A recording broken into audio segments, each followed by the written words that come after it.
Welcome to the friendliest campus in the South. Shotgun, Blanchard, one back set, rolls right, pressure coming, throws, Middleton, go! He scored! To the gym of the hills. He lifts it to left. That one's pretty well hit. Hall on the run. That ball is gone. Home of the Jacksonville State Gamecocks. Over the day, over the Hawks. He fires up at the buzzer and drains the three. Good defense by Cunningham. Gregory releases the ring. Pulls up. He checks. This is your podcast for JSU sports. High fly ball. Center field. It is back. It's out of here. With your hosts, Brandon Owens and Cody Hooks. This is Cocky Nation. What's going on, y'all? Welcome back to another episode of Cocky Nation. First off, we want to apologize for the missing hiatus because we the 2-3 month hiatus. It was 4 months, I think. I don't even remember it. Our last episode was in March. Was it really? Yeah. Well, long story short, y'all, we apologize. We were both super busy. Brandon was finishing up grad school. I have one more class to take, but I passed my grad comps. Basically, I have my master's degree. I got to take this one class to fulfill the requirements. So that is amazing for me. Look at him. So we're so proud of you.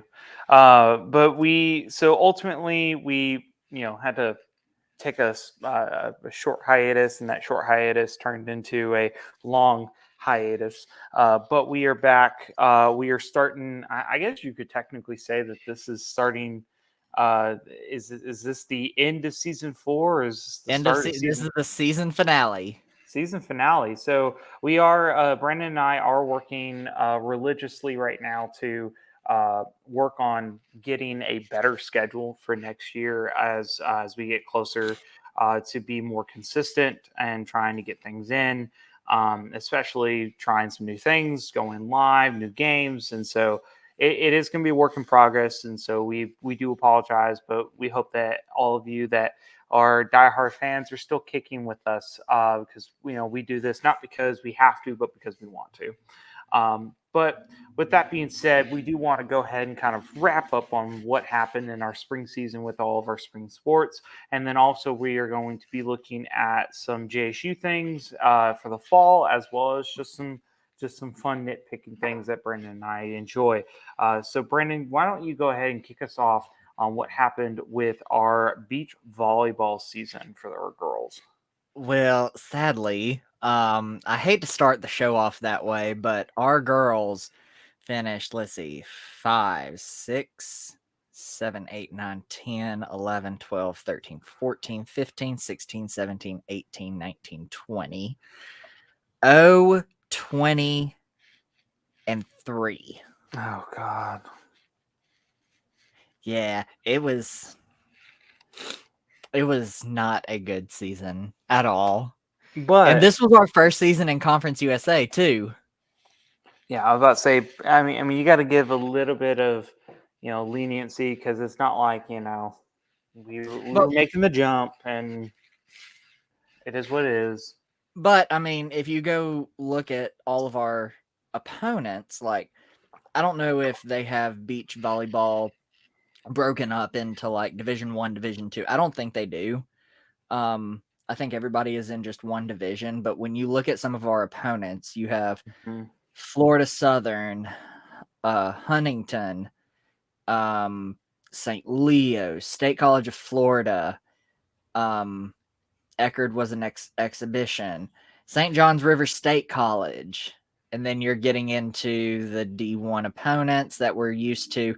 But that start of the season, you're playing some definite D2 teams, some D3 teams in some sports, and then you hit all of the Division 1 schools, and you can look at the scores and it's just 5-0 losses across the board. Yeah. Well, hey, there's always room for improvement, and that's what we got to remind ourselves is, hey, it may have not been great this season, but hey, there's always next season. And it is one of those sports that yes, there is a sense of competitiveness that comes within beach volleyball. There's a sense of competitiveness that comes with any sport, but like I've always said, I enjoy like those types of sports. I always enjoy like the sports that people don't tend to give time towards. So Mhm. it's okay. Don't fret. There's always next season. That's my mentality.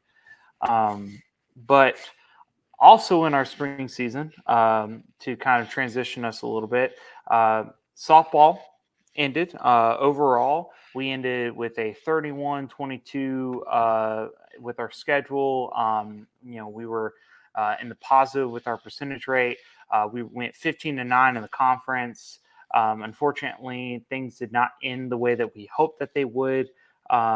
And unfortunately, we are not eligible for the College World Series. That list already came out, as you probably already, which we'll talk a little bit about that because Yeah. Brendan and I want to talk about the College World Series, both for the guys and for the girls. And so we'll get into that later. But overall, it was a better season for us when it comes Mhm. to softball. Coach McGinnis hit 1,000 wins after this season was over. We also had a time, if you weren't paying attention to JSU News, we did also name the field after Coach McGinnis for her contribution to the team and just to the university and to our program. And so we want to give her some recognition for that as Mhm. well. But Brandon, what were your thoughts on the season as a whole?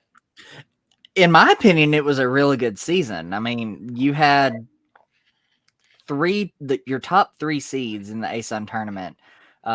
Central Arkansas, Liberty, and JSU. Like, all of us were all super competitive with each other. And I would even say, who was it? Florida Gulf Coast. Yeah, Florida Gulf Coast was super, super competitive too. So like your top 4 teams in the conference were super competitive with each other. Right. And you could even like make an argument for the teams below the 4 top seeds. But let's talk about UNA a little bit. UNA making some big upsets in the ASUN tournament this year, beating Central Arkansas. I don't think they had to play. Yes, they did have to play Liberty in the winners bracket final. So they beat the top 2 seeds to advance to the championship, and then came up short against Central Arkansas in the championship. But UNA was super, super close to giving the ASUN 3 bids. Right. Super, super close. So I'm very proud of UNA. I'm actually kind of proud of JSU's performance too, even though it didn't go the way we wanted it to. The one game I would say I'm a little disappointed in is Florida Gulf Coast. Because we should have won that game. We easily should have won that game.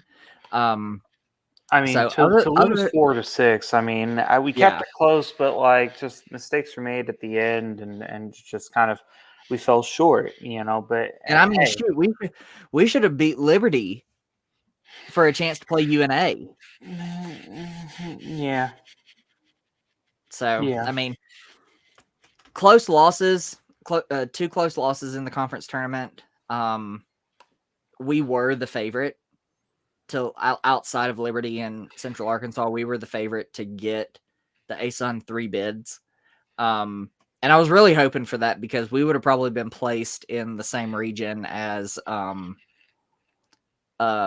Central Arkansas, which was Tuscaloosa. So it's gonna be great. I would have went to I would have taken that entire weekend off and went to that. Yeah, I'm a little upset, but hey, kudos to Central Arkansas. I mean, ending your season 22-2 as far as the conference goes. I mean, that's you couldn't ask for anything better. I mean, um, I mean they're making waves as far as the ASUN is concerned now. They're not making the jump yet Keyword to yet. they're not making they're not making the jump yet until they get to what do you call it? They probably will in the next few years, but that's a whole different Just to be safe, story. I'll give them 10 years. Yeah, within the next 5 or 10 years. But I mean, for them to be taking the step up, though, as far as Mhm. because with Jacksonville State and Sam Houston taking the leave out of the ASUN to go to Conference USA, somebody else, some other power team is going to have to like take the step up to be the contender in the ASUN. And Central Arkansas You is mean pretty Liberty much and not Sam Houston? Sam Houston's making the jump to Conference They're in the USA. WAC. Yeah, but I'm JSU and Liberty are the two teams from the right. But what ASUN I'm that are talking going about. to. Yes, but what I'm talking about is just making the jump from FCS to FBS. Okay, well, yeah. Yes, but included on that list, if we're specifically saying ASUN, then yes, Liberty is on that list as well. But regardless, somebody's going to have to take the step up, and hey, Mhm. having a 22-2 season already is putting you on the right track. So, I'm excited. I don't think we're losing that many girls this next season. I don't think we had that many I seniors. haven't dove too much into it. But I mean, the season is technically still going on, so yeah.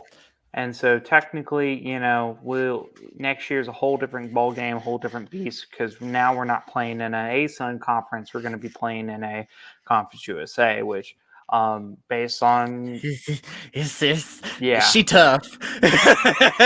softball Conference USA is going to be tough, but we have to make that. We got to start making that transition now, which I think we are with all of our sports. So I don't know. It'll be interesting to see. Now, last thing that we wanted to mention, which again, we've been so behind on recording. This is old events that happened, but we still want to offer. Brandon and I still want to offer our condolences to Coach McGinnis and her family after losing their oldest daughter. So we just wanted to send it's not oldest daughter, but one of their children, and so we just want to send our condolences to the family. But overall, I'm excited to see what's going to happen for JSU in the future when it comes to softball, especially now that we're moving to Conference USA. Now, on the other side of the bat, we have our baseball season, which ultimately it wasn't great. We had some good ones. We had some good wins. We would all be lying if we didn't say, "Hey, do you remember that Ole Miss game on March 14th?" When Ole Miss was still good. When Ole Miss was still good. But unfortunately, the team fell short this season. Our percentage rate is under 500, which sucks. We went 18-12 in the conference, which is great, but overall we went 27-30, and so it ASUN baseball's not easy. So, I mean, even though we've had, was it last year or the year before? No, it was last year. Last year was our first year in the ASUN. And I want to say we had a winning record last year. But I mean, still, regardless, like overall record, like we had a losing record, yeah, but like look at our out of conference. It was a tough out of I was conference. about to say, I mean, At least we had Georgia, a winning. Auburn, At least we had a winning record in conference play. conference play.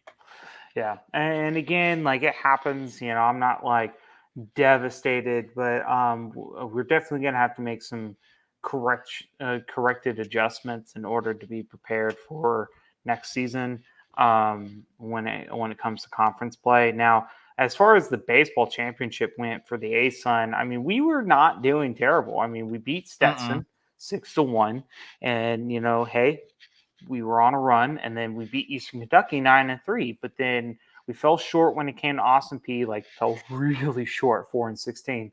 And then Florida Gulf Coast came up, and well, we kept it. We tried. We battled it out, and I think it came down to like the last. I think it was the last couple of innings. Yeah, because the score ended at It came down to the last. Because JSU was up until you got to the seventh inning, to the bottom of the seventh, and then Florida Gulf Coast hit 3 or ran in 3, and then they got 2 more in the 8th inning, bottom of the 8th, and then by that point Mhm. it was done. So hey, it sucks, but again, I guess the biggest mentality I can just have with this is let's learn from our mistakes. Let's take what we've learned and uh, adapt this to the future, because I mean that's ultimately all that we can do at this point, because I've been saying that for a while now, that we can't focus on the bad things, because if we focus on the bad things, then we're not going to progress. But on top of that, we have to let go of some of that material, because we are making the jump to a higher conference. So we do need to focus a little bit, but not to the degree of like it's the only thing that we focus on. You know what I mean? Yeah, yeah. Quickly. I mean, at least we went 2-1 in Pool B. Because how the ASUN does their seeding, like we finished 3rd overall in the conference, Yeah. but we drew the 7 seed because they went by RPI rate, ranking, rating, whatever. Anyways, we drew the 7 seed. So ASUN does it so weird. So we were in Pool B, the lower seeds, and we went 2-1. And then we made the semifinals, and that's when we lost to Florida Gulf Coast. Mm-hmm. So, but Conference USA baseball, you think softball's bad? Conference USA baseball is a whole nother beast. Oh yeah. And again, like just got to learn from our mistakes and just kind of go from there. That's ultimately all we can do, because we have to start adapting to that Conference USA schedule. And I'm excited. I'm again. I've been excited. Brandon's been excited to make this jump. But hopefully, our schedule will look a lot better regarding all that material. Regarding like getting into the new season, because obviously, and this leads us to our next talking point. Our biggest focus is what's football going to look like, because we're making not just a jump, we're making like a huge jump. We're not like UAB that's going from one FBS conference to another FBS conference. We're like, I'm hoping that we're going to pull a James Madison. That would be I really, hope. really good. I hope. Now, as you already know, as we make this jump to the FBS, we will not be eligible for a bowl game afterwards. But hey, it'll be okay. Now, as far as football is concerned, though, we have a lot of updates. We have a lot of good things to talk about.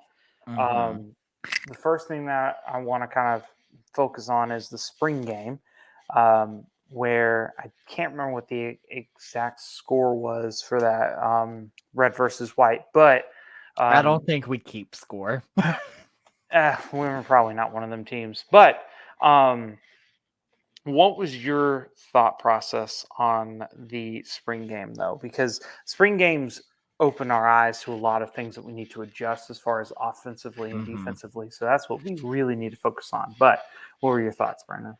So I went to the spring game, and the one thing that jumped out at me was our defense actually needed a little bit work. Was it still good? Yes, but like now that we're FBS, I'm in FBS mindset, and our defense needs a lot of work to compete with these FBS teams in Conference USA.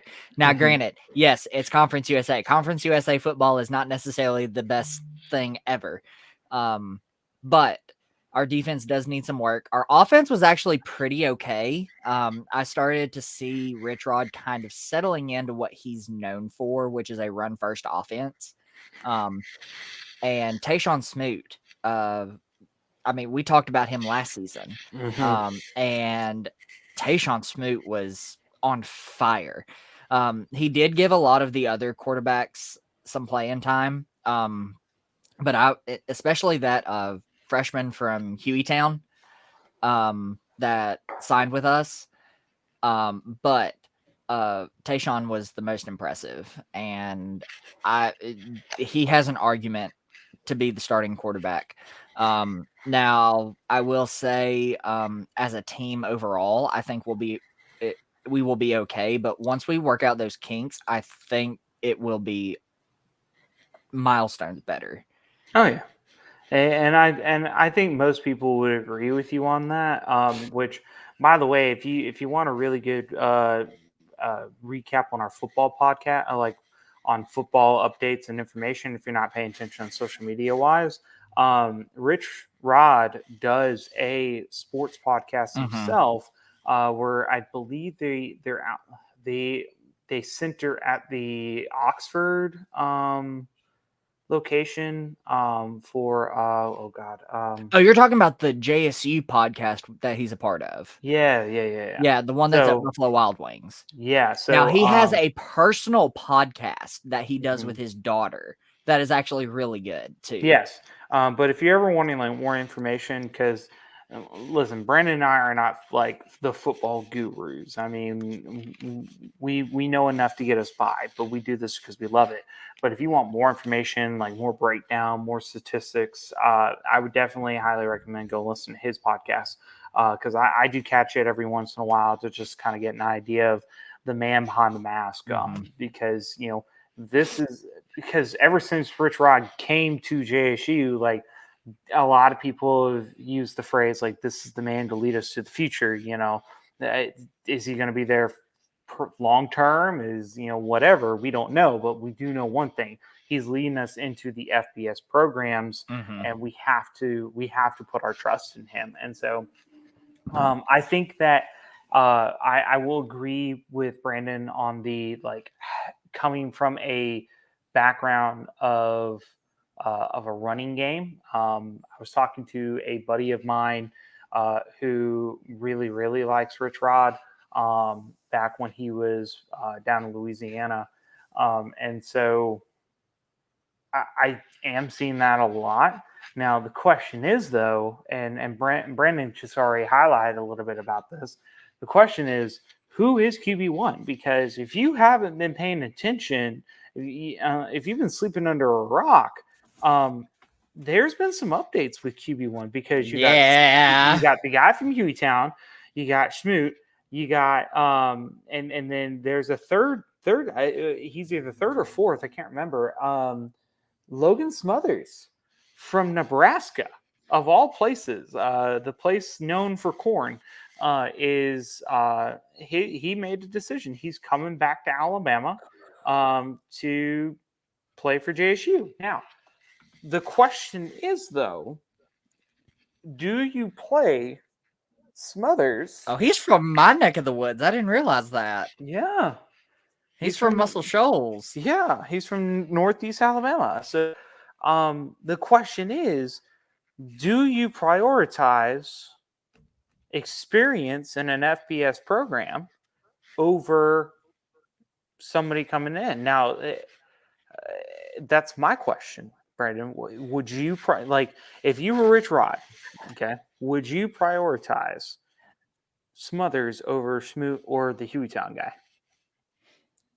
I would strongly consider Smothers because he has that FBS experience, especially in a Power 5 conference.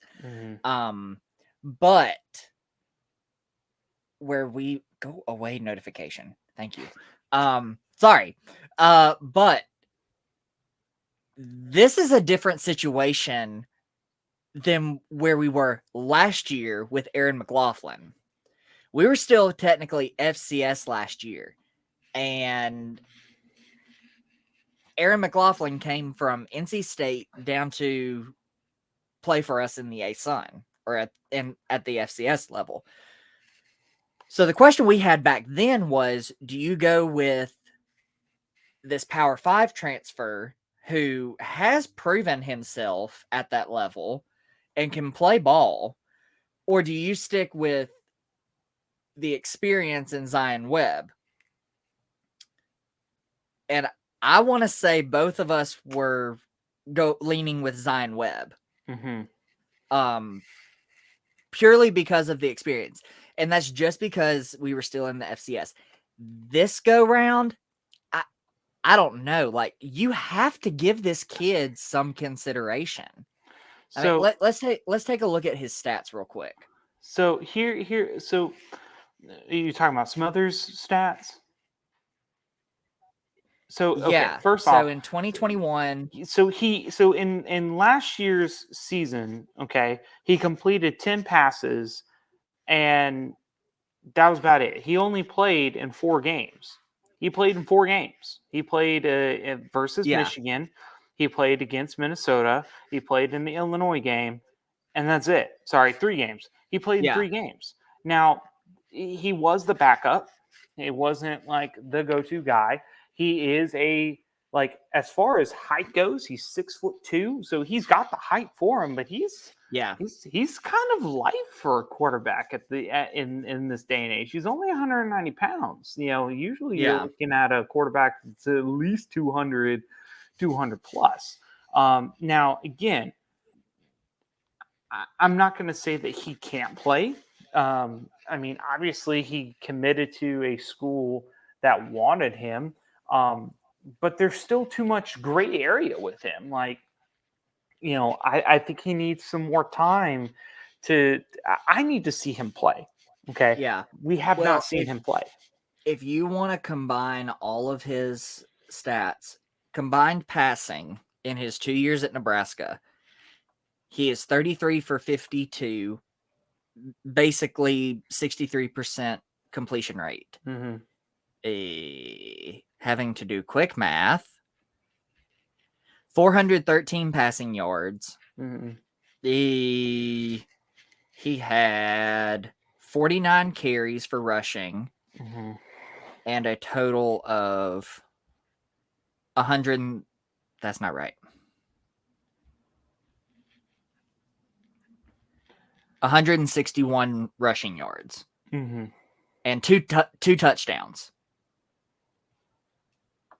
So, I mean, overall, like, for just 2 years at Nebraska, his stats aren't bad, Mm-hmm. especially given how much playing time he actually had. Right.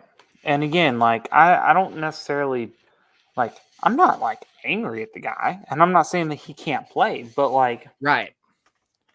I mean, this is the question I ask is But we're in a situation where we're having to pick pick between, like you said, 3 quarterbacks, a transfer, somebody who barely got any playing time last year, and then a freshman yeah, it's who just has never played for JSU.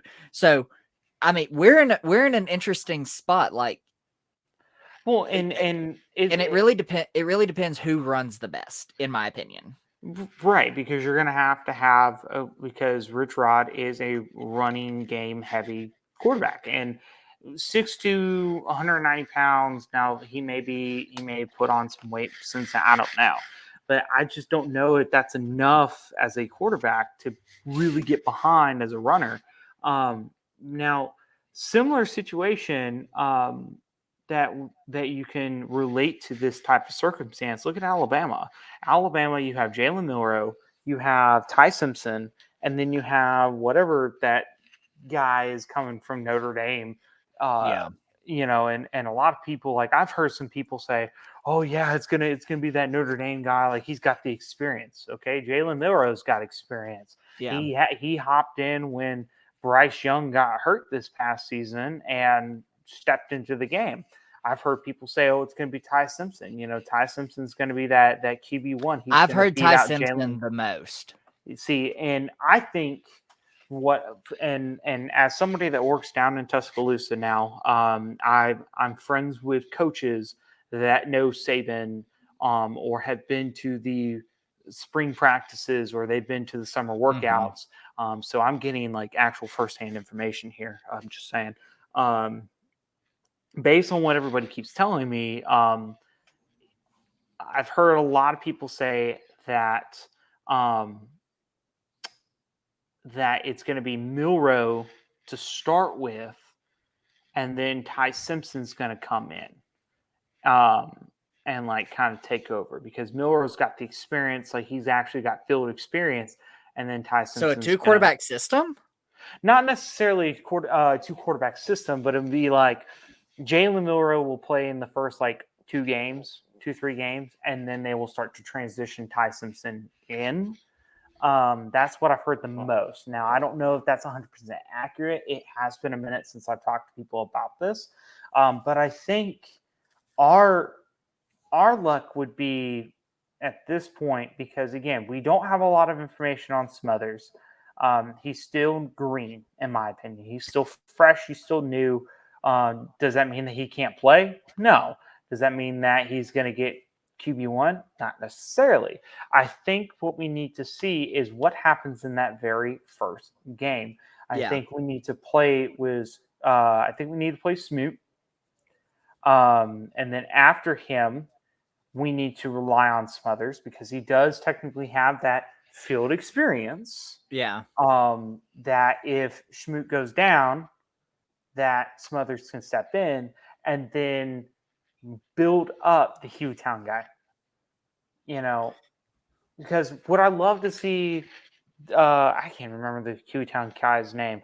Would I like to see him play? Absolutely. But at the same time, he's not ready. He's still too green. You gotta give that kid some time to just play some fourth quarters. And especially because of all years to do it, this would be the year to do it. Because this, we have something to prove, but not to the point of we got to risk it all. So we got to get that time in. Earl Woods, yes. We got to get Earl Woods some time to play because who knows? Smothers could just be using. I hate to say it that way, but Smothers could just be using us as another transition tool for him. I mean, we've seen it in programs across the country all the time. They'll come to a school for a year and then they'll go back up to another higher, big league team because they got some playing time in that schools got to take a look at them. So I think right now the answer who's QB1 it's still too early. I think we need to wait and see what happens in that very first game and then kind of take it from there. Mm-hmm.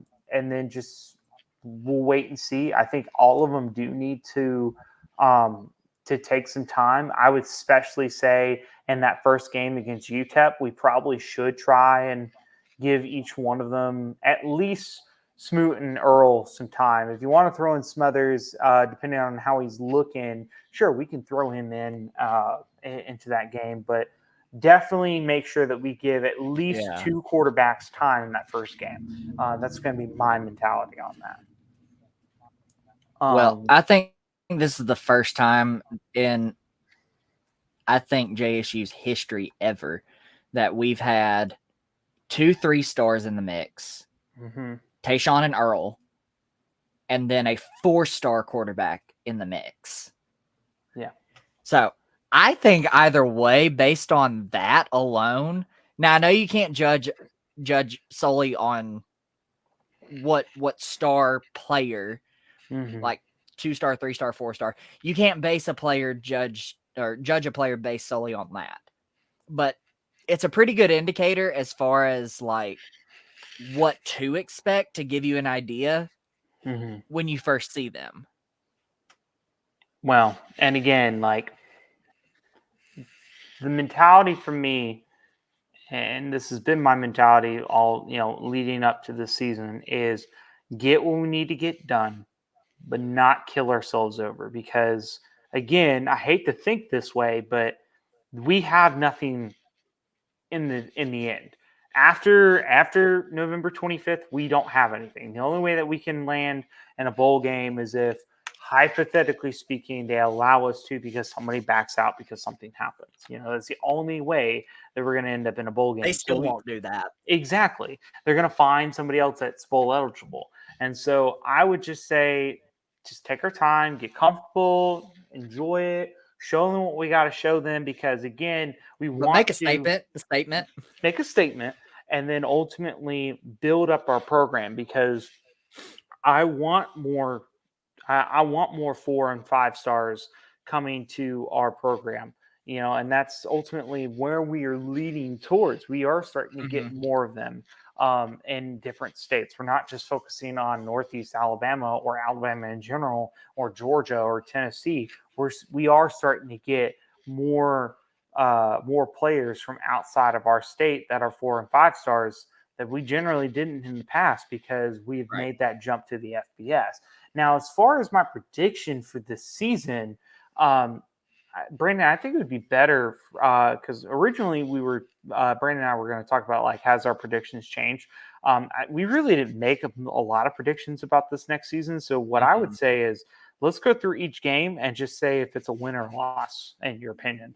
If that's cool with you. So game one is, and this is also as we're talking about this, we are going to talk about the latest information that came out where if you can't make it to the games, you can always catch them on TV. And so we do have that information as well. They just popped that open. So our first game will be on Saturday, August 26th at 4:30. It's going to be on the CBS Sports Network, and it is against UTEP. I'm going to say this is a win.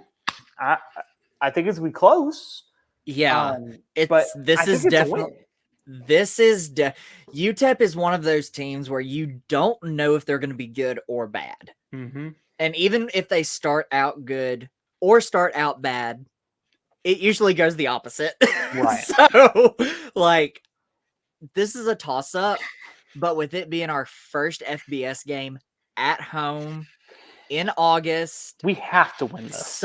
Southerners is going to be a big thing. Like, we're going to make a statement as far as Southerners is concerned. Like, we are the best FBS collegiate marching band, like, in the country, point blank, period. So, like, you're going to have a ton of people show up for that because it's going to be the first performance. It's the first FBS game. It's the first Conference USA game. Like, I don't think we've ever started off the football season with a conference game, ever. So this is going to be a huge game for JSU. And because of that, I think it's going to be packed. I think it might be a win, but it's going to be a close one. Yeah, I think it's going to be a close one. I think it's going to be based either on a field goal or a last-minute touchdown with the defense having to hold up tight. But it's definitely going to be close. Our second game of the season will be on September 2nd at 1 p.m. It's going to be on ESPN Plus. It's going to be another home game against ETSU. Band Day. This is Band Day.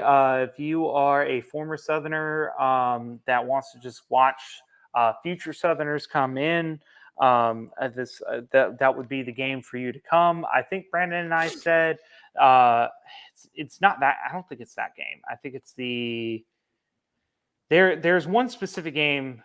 Yes, I think Brendan and I said that we were going to try to make that game because these first two games we were going to try to make. Yes, because the 9th we're definitely not going to make that game because Brendan and I are even though he is all for JSU, I've convinced him to come with me to the Alabama Texas Longhorn game because why wouldn't you want to go to that game? And plus it's at Bryant Denny. So anyway.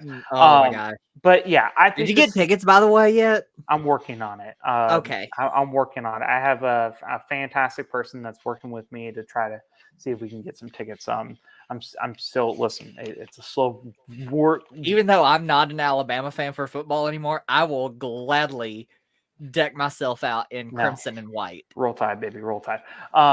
It is what it is. JSU will never play Alabama ever in any future because not while Nick Saban's there. So I'm allowed to be both fans. Anyways, I think this is a win. I think it'll be a fun day. It's going to be hot as crap, though, for all those band kids. But again, it's going to be a good environment. I don't know if they will have the new athletic building completed by that point.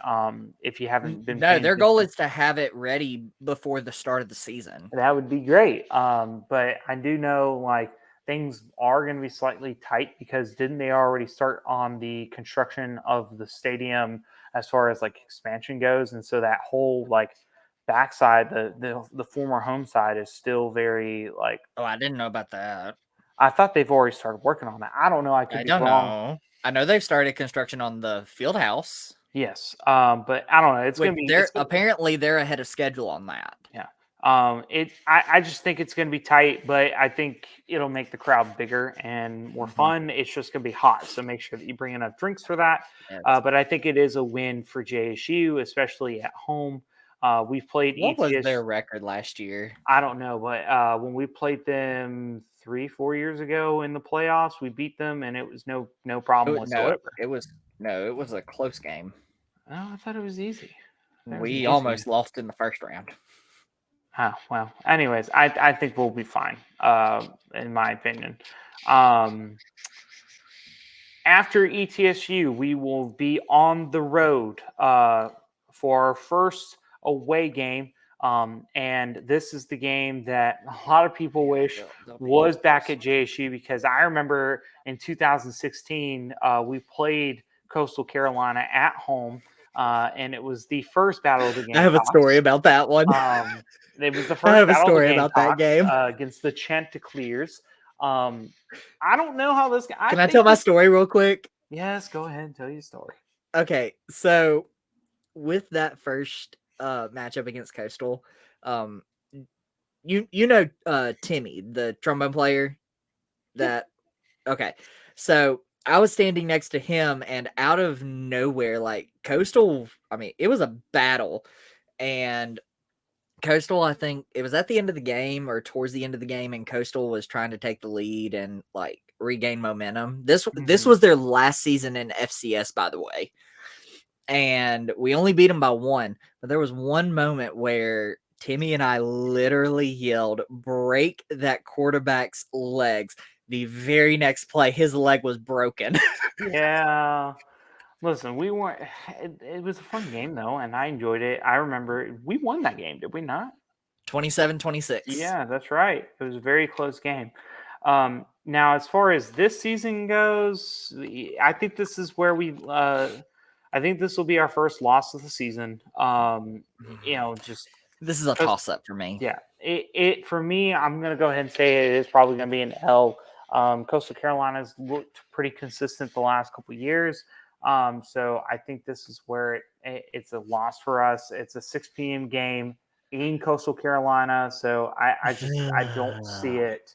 Yeah, I just don't see it. And you can catch the game on ESPN Plus. I just don't see us winning this.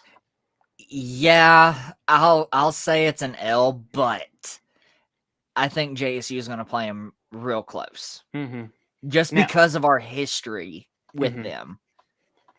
Now, after Coastal Carolina, we will come back home on September 23rd. We will have the game at 4 p.m. Correct me if I'm wrong, but this is homecoming. Yes, this is the earliest homecoming we've ever had. It is the earliest homecoming, but it is against Eastern Michigan. A fantastic matchup against Eastern Michigan. That's gonna be a fun game. It is definitely going to be a fun game. I'm going to say that this is also a toss-up, but I think JSU will pull out the win with a field goal. You think it's going to be? You think we're going to lose it? No. You think we're going to win it? Yeah. If you'll let me explain? Okay. I think it's going to be back and forth all the way till the third quarter, and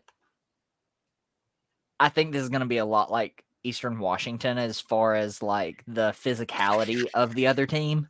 I think Eastern Michigan is going to get worn down enough to where they're going to start making mistakes later in the game, and I think JSU this will be a 2-possession win for JSU. Okay. Well, I think it'll be a good. I think it'll be a great homecoming to be a part of.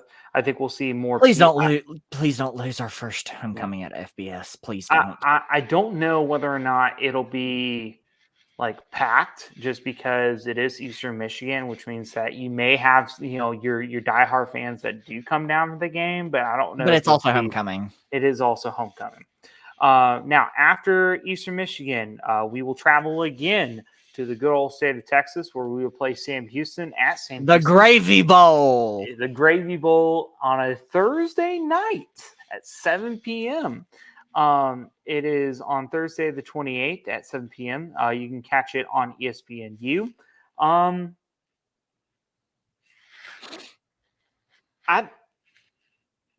I hope we win, but I can't say that we will. No, this will be a win. Do you think so? This will be a win. I hope so. If it is, I'll tell you this: if it's a win by brutal knockout. Like it's not gonna be a close game. Like we'll win because we win. Either we lose because we lose, or we win because we won. That's my mentality. So we got, let's see. So we got win, loss, win. So we're only up to one loss right now. Win. Coastal loss. Win against Eastern Michigan. So we're at 3-1. Yeah. You said win against Sam Houston? Yeah, I'll say it's a win. Okay, so we're at 4-1 right now. Okay.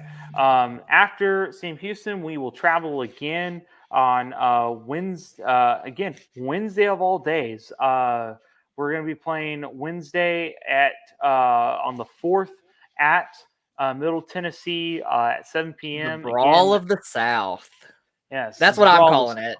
It is our closest home rivalry at this point right now until Kennesaw State, finalizes things and makes it to Conference USA themselves, which I think most JSU fans are excited for because who better to not beat the crap out of than the Owls, the Dirty Birds. But I think this is going to be, I don't know. Middle Tennessee, and Southerners are traveling to this one. Yes, the Southerners are traveling. Again, why is it all on a Wednesday? I don't know. TV contract. Yeah, I know, but it just kind of sucks because this part of the other reason why I hate Conference USA because a lot of their games landed on random days. But I think JSU slips up on this one. We can't be perfect. I think this is the game that we slip up on. I think we end up losing this game. Probably, I think we'll keep it close up until the fourth quarter, and then a fumble, something like that's going to end up happening. We just lose it. I think this might be a last-second field goal win for MTSU. Yes, that could also happen. Now, after that, on Tuesday the 10th, we have our next home game against Liberty at 6:30. It's also going to be on ESPNU. This is going to be a fun game. If I could make this game,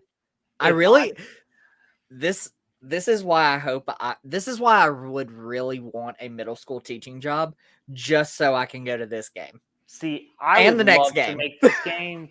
But I'm probably not going to make it to this game. So I'm going to have to catch it on ESPNU. I just got my own account for ESPN Plus. So look at you go. I know I'm making strides and waves in my life. But anyways, this is going to be a fun game. JSU is really going to have I think there's going to be a lot of people. It's in the middle of the week, so people aren't going home for the weekends. Right. So I think we will have a lot of people there. We'll have a lot of students there, I think. Yes. I just don't know how it will end. I want to say that we will win, but you have to look at how Liberty has been the past couple of seasons. I know. I think it's going to end up being a loss. I think this will put us at 4-3 after that game. I think Liberty will probably give us. Now again, all this could change starting the season. I mean, depending on how we look. But I think. Well, I will say this: this game and the next game, we're not going to lose both of them. I don't think. We will win one of them. Yes, and so. For that reason, I'm going to say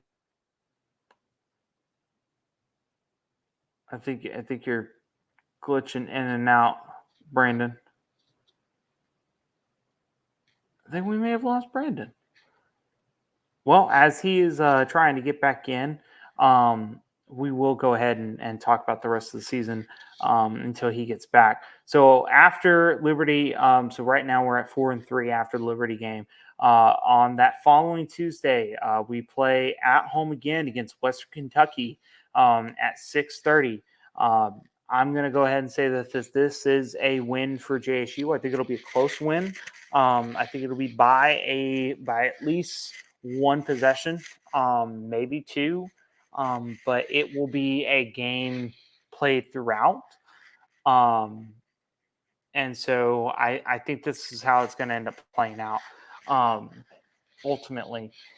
Now, after Western Kentucky, okay, we will travel again to play Florida International on Wednesday, October 25th at 6 p.m. You can catch the game on CBS Sports Network. Again, this could be a toss-up. I think this puts us at 5 and before that game, it's 5-3. I think Florida International should be an easy win. So I'm going to say that because we have played them in the past and we did beat them in the past, if I remember correctly. So I think this puts us at 6-3. And then it leads up to the most important game that a lot of JSU fans are super excited for, which is South Carolina. And it is in Brandon, if you've well, look at that. Brandon's back. Brandon, we just talked about the Western Kentucky and the Florida International. What were your FIU is a win, and like I said, Liberty, we're not going to win both Liberty or Western Kentucky. We will win one of those and lose one of those. So that's going to put us at 6-3. Yes, so we're 6-3. Now, again, this all leads up to November when we have to play on a Saturday at which they have not announced that time yet, which I'm assuming that time will come out soon just because they are kind of finalizing on those details right now. I'm going to assume that this game's probably going to be a noon game, 11 o'clock game. And we are going to be in South Carolina. Wait, 11 o'clock Eastern or Central? I think it's going to be 11 o'clock Eastern.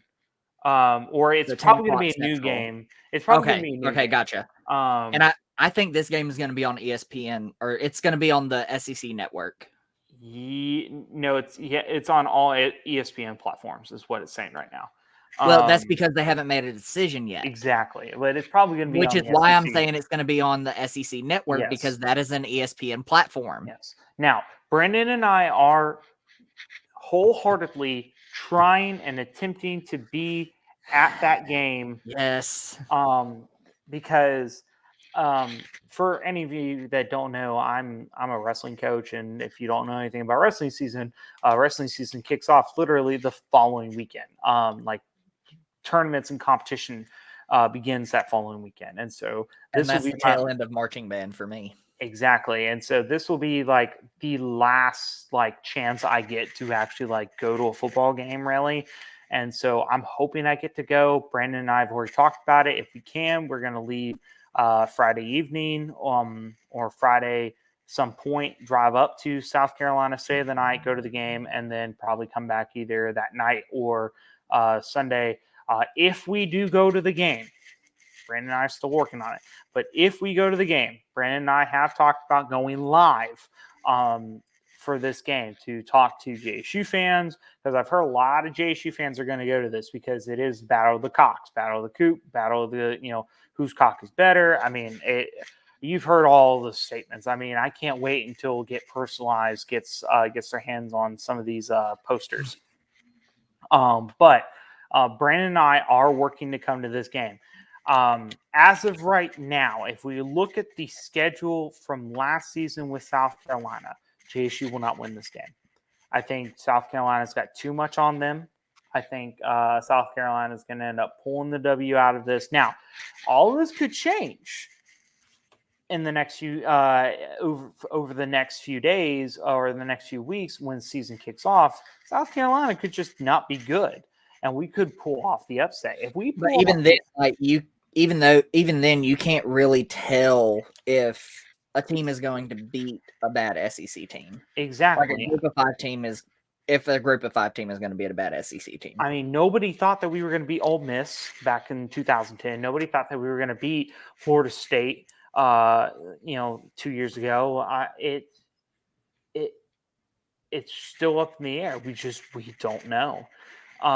So as of right now, I will just say that South Carolina is probably going to get the dub on us, and it is okay. But I think the atmosphere for this game is going to be absolutely hilarious. So that's what I'm excited for. Now, to finish up our season, we got 2 more games. So that puts us at 6-4 after Florida International, South Carolina. We do have one last home game. That'll be Southerners Reunion on the 18th at 1 p.m. It's going to be against Louisiana Tech. Dub. It's a dub. It'll be easy dub. I think. I think it'll be a fun day for Southerners. Hopefully, it stays cool but not cold, because you're in that mid area like November where anything is possible. And then lastly, we will travel to the good old state of New Mexico, where we will play New Mexico State at 3:00 on Saturday the 25th, right after Thanksgiving. Dub. And it'll be a win. So I think ultimately our final count, it'll be an 8-4 winning season, which overall is not a bad start to our season. No, I think the best that we can finish is probably 9-3, and the worst that we can finish is 6-6. Yeah. But again, I don't think it's bad. I think if we can stay consistent, show them what we need to get done, I think we will be all right.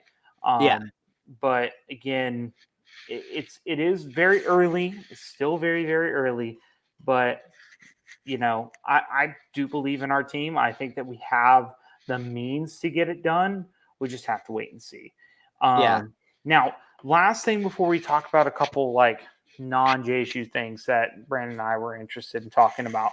I did want to offer one last condolences. If you don't remember, in the state of Alabama, we unfortunately suffered several losses in the midst of at least one weekend, especially down south in Dadeville, Alabama. There was a JSU commit. His name was Philstavius Dowdle. And I do apologize if I mispronounced his name. But Philstavius was committing to JSU. Who's going to come play in the fall. And unfortunately, he lost his life to a shooting. And so I did want to offer my condolences to his family and to JSU. I know that he would have been a great he would have been great for our team, and I wish him and his family all the blessings that I can. And hopefully we learn from these experiences and to make the right calls when it comes to making legislation and approaching that stuff.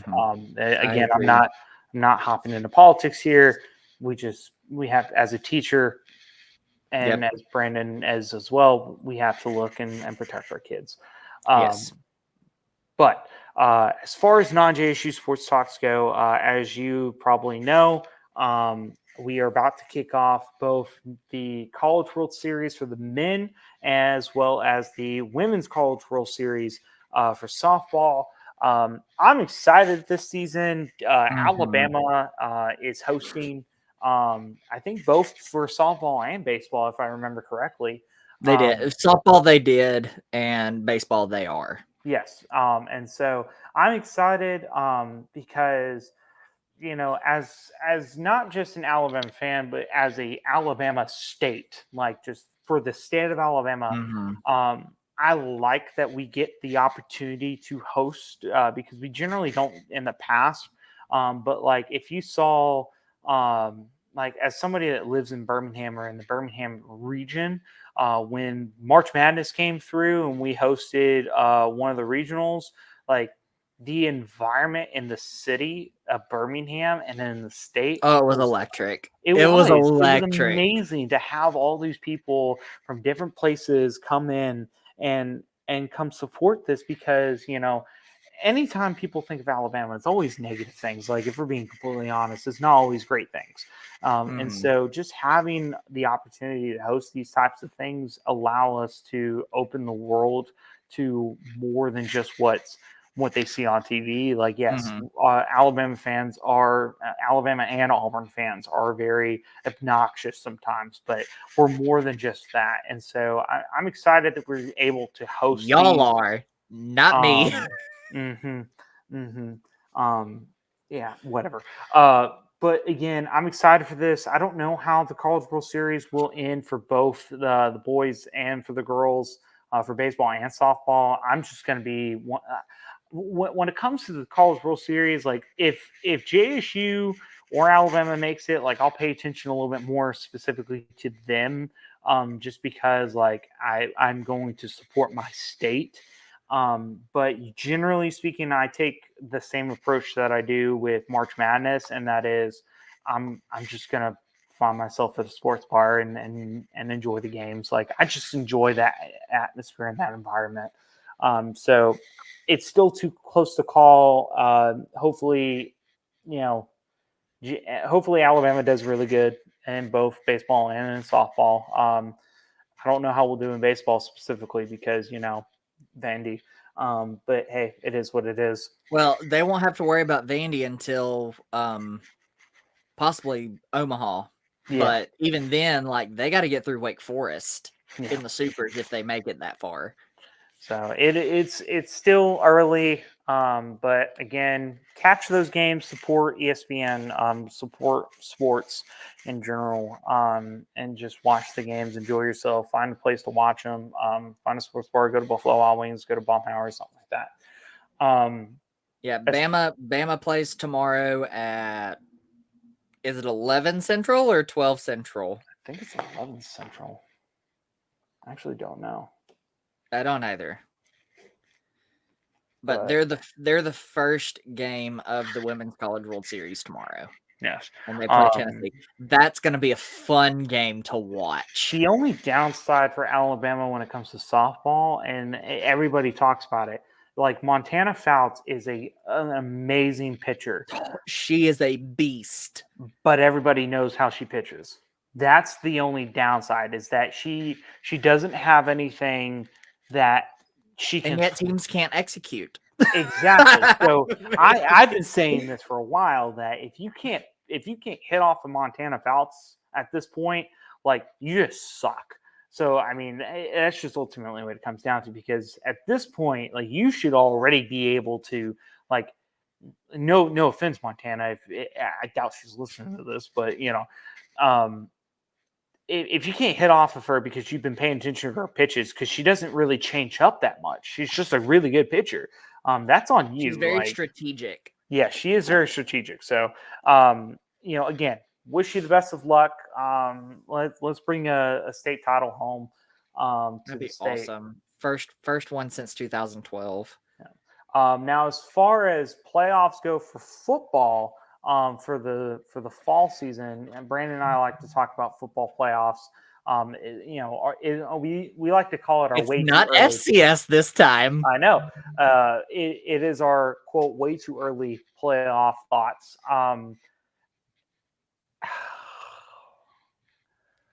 As much as I love Alabama football, I think we're not gonna make it again this year. I don't think Bama is either. I think it's gonna end up being Ohio State. I don't even think Clemson's gonna be a contender. I think it's gonna be Ohio State. I think it's gonna be Georgia again. If Alabama gets in, it'll be, again, things could change between now and the start of the season. I mean, who knows?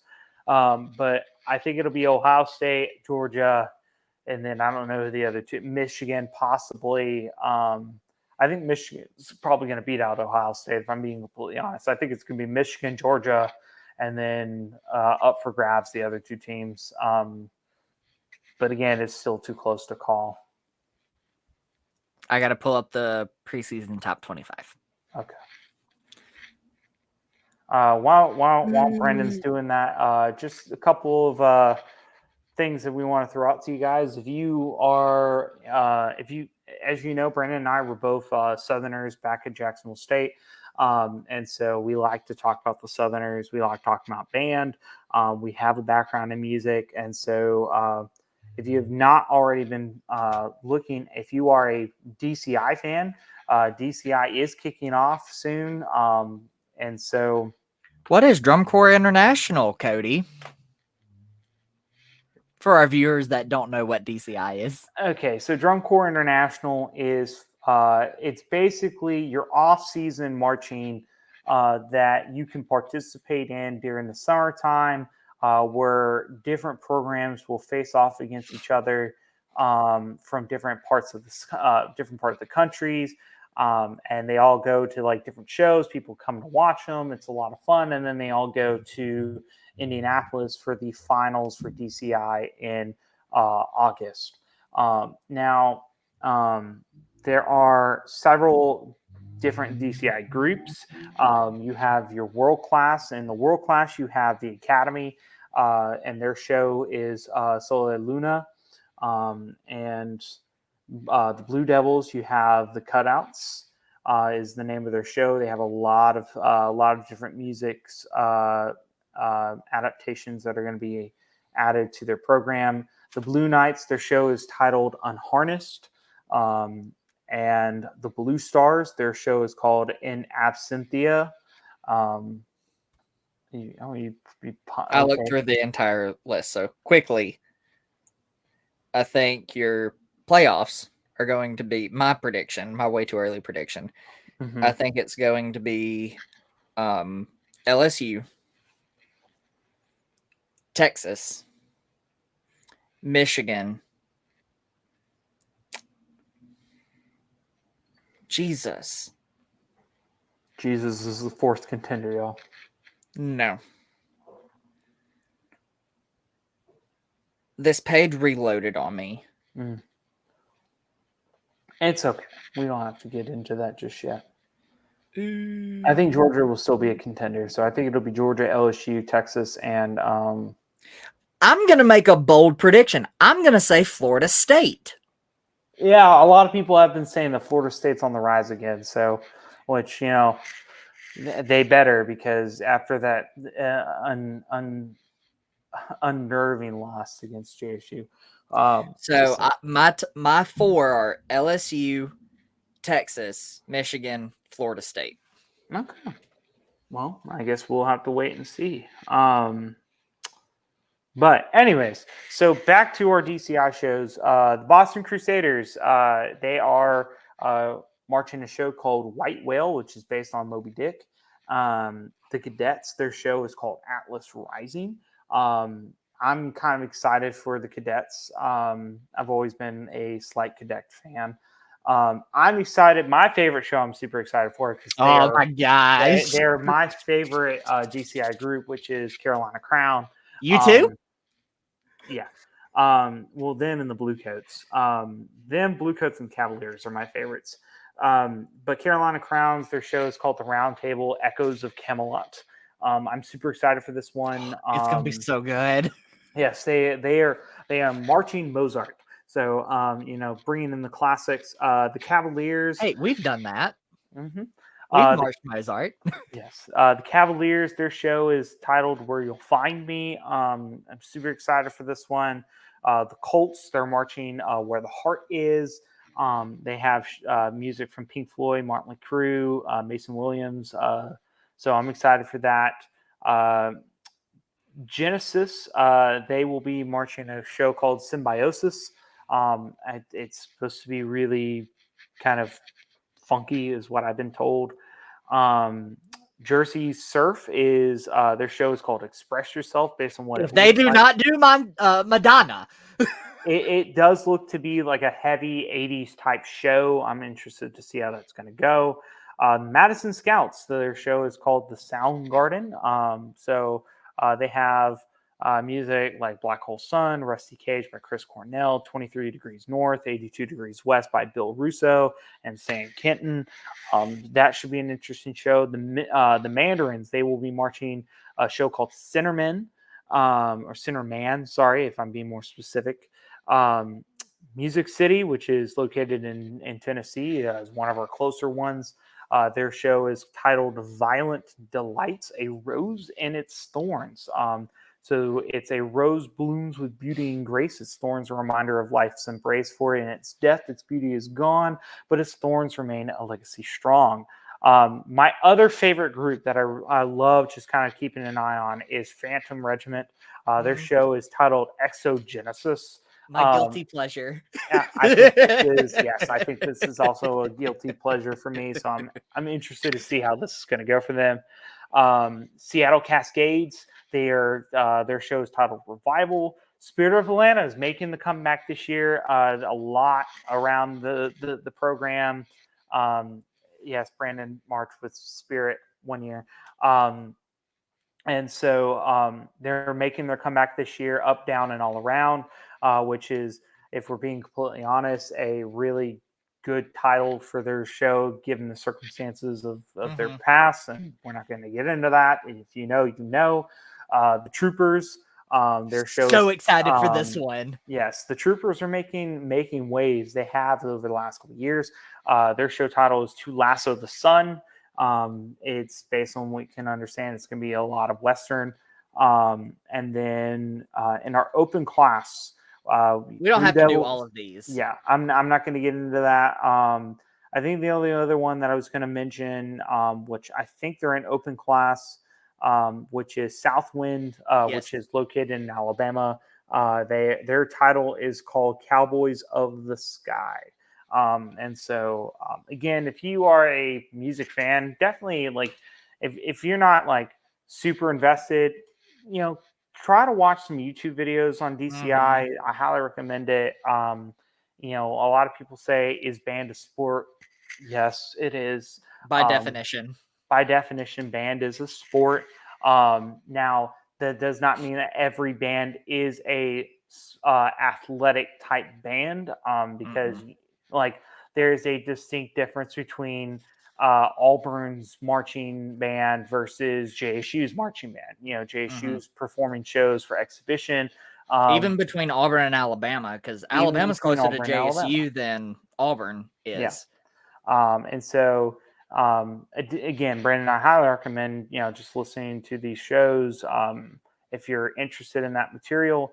Also, as you go to these games for JSU, we highly recommend you stopping and watching either our halftime, but most of the time we're going to say, hey, just wait and hold on and watch our post-game shows for JSU, because that's when the Southerners will perform their full shows, which we are super excited for this next year, because it is Dr. Botiford's 30th year as the director of bands for Jacksonville State.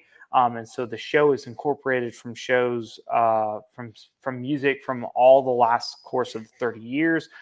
So each song is from a different show from the last several years. I think there's one as early as 2017, 2018, 2019. Nope. As early? Like as last time we played it was like 2000. It was 2019. 18. So we'll have some music from 2018 to as far back to 1994, if I remember correctly. 95. So again, it's the same piece. It's going to be a very, very fun show. Brandon and I are really excited. We are both supporters of sports and arts. I think there is a good mix that you have to have in our society. You can't just focus on one or the other. So we do recommend paying attention to the Southerners as their show continues to bloom. Go follow the Southerners on Facebook and on and all the social media Instagram, accounts. Twitter, YouTube, like all of it. Because their schedule has just come out where they're going to be at. I don't think they've announced it's not this year, it's next year that JSU will be traveling to France for the 80th. Is it the 80th anniversary of D-Day? The invasion of Normandy. Like yeah, I think it's. I just know it's for D-Day. Yes, it is for D-Day. They will be playing in Normandy, France. So, Brandon, do you have any last closing remarks? I'm ready for this off season because this is the start of marching band. This is my time. And I'm ready for Southerners, honestly. Oh, did you see one of the exhibitions for Southerners? I'm not. JSU's hosting the Alabama State Marching Oh, Championship. yeah. I did see that. And I think it's like all of the classes from 1A all the way up to 7A. So all of the bands are going to be at JSU. And I think that's going to be a lot of fun to Yes. watch that. Well, with that being said, we've been going for an hour and 15 minutes, and though we love you guys, we know that at some point you guys are going to get tired of us. So we just want to thank you guys for holding out. Again, we do apologize that we've taken that hiatus, but we promise we are going to start being more consistent this year to just be able to have the time with you guys. We want to thank you guys for listening. And of course, if you're not following us on all of our social media platforms, what are you doing with your life? Follow us at @cocky_nation, or on Facebook, it's Cocky Nation JSU Podcast.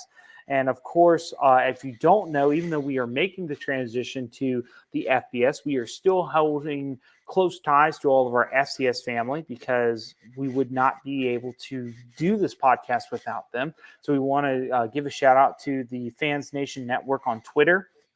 And then listening to their podcasts because we mentioned other teams like Florida Gulf Coast or FAMU or Kennesaw State, all these other FCS teams.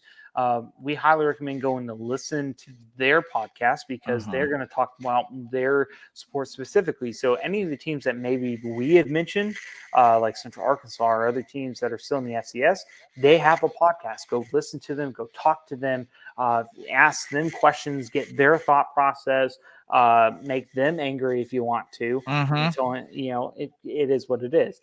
But again, guys, thank you so much. Thank you for another great season 4. Be on the lookout. We're gonna have a new transition on season 5, and so we love you. One last thing before he closes out. Yeah. Most of y'all know that I am on another podcast. Last season it was called Wax On Weekly. Be on the lookout for a name change because the Wax Sun Conference, as we called it, has officially changed its name to the United Athletic Conference. So be on the lookout for a name change and continue to tune into that podcast this upcoming season. Well, guys, again, we thank you. And of course, as always, it is Go Gamecocks and fear the beak.